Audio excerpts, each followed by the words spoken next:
l'heure où la nuit passe au milieu des tranchées, ma très chère Augustine, je t'écris sans tarder. Le froid piqué me glace et j'ai peur de tomber. Je ne pense qu'à toi, mais je suis un soldat, la la, la la la la, la la la, la la la la. Mais surtout ne t'en fais pas, je serai bientôt là, la la la, la la la la. Et tu seras fier de moi. À l'heure où la guerre chasse des garçons par milliers, si loin de la maison et la fleur au canon, ces autres que l'on tue sont les mêmes que moi. Mais je ne pleure pas, car je suis un soldat, la la, la la la la, la la la, la la la la. Mais surtout ne t'en fais pas, je serai bientôt là, la la la, la la la la. Tu seras fier de moi. Mesdames et messieurs, je tenais d'abord à saluer la présence de nombreux enfants aujourd'hui à cette commémoration qui montre à quel point notre patrie est réunie dans toutes ces générations. Il y a des enfants du conseil municipal des jeunes, de l'école Notre-Dame, j'ai vu, et également de l'école Albert Camus. Merci à eux et à leurs professeurs d'être présents. Le 11 novembre 1918 s'achevait le plus terrible conflit que le monde ait connu jusqu'alors. Plus de 10 millions de personnes y perdirent la vie et 8 millions restèrent invalides. Ce carnage qui toucha en premier lieu notre continent mit fin à la domination exclusive de l'Europe sur le concert des nations.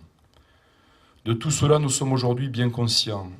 Et s'il fallut un deuxième conflit mondial pour se convaincre de son évidence, la voie de la coopération entre les peuples européens est celle que nous suivons ensemble depuis les années 50, avec la certitude nourrie par l'histoire qu'il n'en existe nul autre.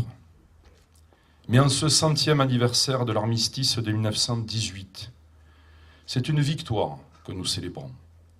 La victoire du patriotisme français sur la volonté hégémonique et le nationalisme allemand. La victoire de la République française sur l'impérialisme germanique. Cette guerre, il faut le rappeler, la France n'en était pas à l'initiative. Certes, il y eut le jeu des alliances qui nous y conduisit, mais surtout, il y eut l'indéfectible détermination de l'Allemagne à en découdre.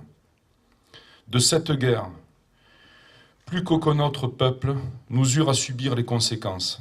Ça a été rappelé, 1 400 000 morts, près de 2 millions de blessés, soit un tiers de la population active. Cette saignée eut pour notre pays des conséquences économiques et sociales terribles, auxquelles la déroute de 1940 ne fut pas, loin s'en faut, étrangère. Nous avons payé un lourd tribut, mais la France fut victorieuse. Et c'est cette victoire que nous commémorons en ce jour.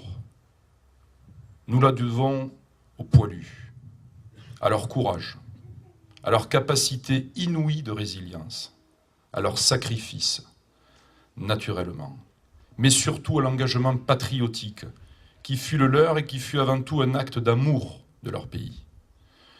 La France était alors un peuple de paysans, durs au labeur, enracinés dans leur village, mais dont la force découlait de leur sentiment d'appartenance à une grande nation, porteuse de valeurs universelles. Ces fameuses valeurs que nous aimons tous, de liberté, d'égalité et d'émancipation, qui méritent encore aujourd'hui d'être défendues avec la plus grande exigence et détermination. En 1914, la France avait trouvé dans la République son plus parfait aboutissement civilisationnel. La France, c'était désormais la République. Et les Français portaient dans leur immense majorité cette conviction que la res publica, la chose publique, était leur bien le plus précieux et qu'elle méritait qu'on aille jusqu'au sacrifice ultime pour elle. Cette certitude forgea la victoire de nos troupes. Elle était au sommet de l'État, partagée par deux hommes aussi différents que Georges Clemenceau et Raymond Poincaré, dont l'alliance symbolisa celle de la nation tout entière. Nous avons tous un arrière-grand-père, un grand-père ou un grand-oncle qui s'est battu à Verdun, sur la Marne ou dans la Somme. C'est même pour chaque famille française, un siècle plus tard, et toujours avec la même émotion, un motif de fierté.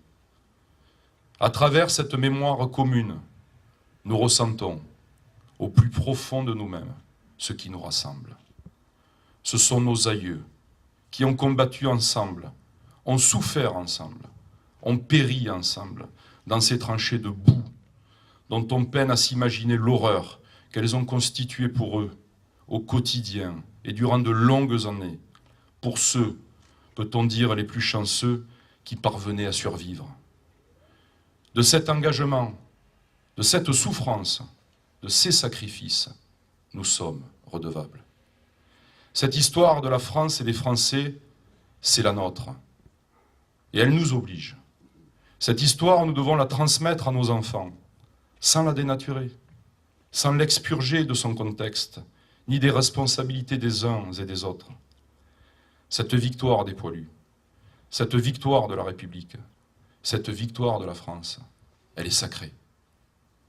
Elle montre ce qu'un peuple est capable d'endurer quand il a foi en lui-même et dans les valeurs qu'il a su se forger. C'est ce message que nous ont transmis les poilus. C'est cette conviction qui doit continuer à nous animer pour que vive la République et que vive la France. Je vous remercie.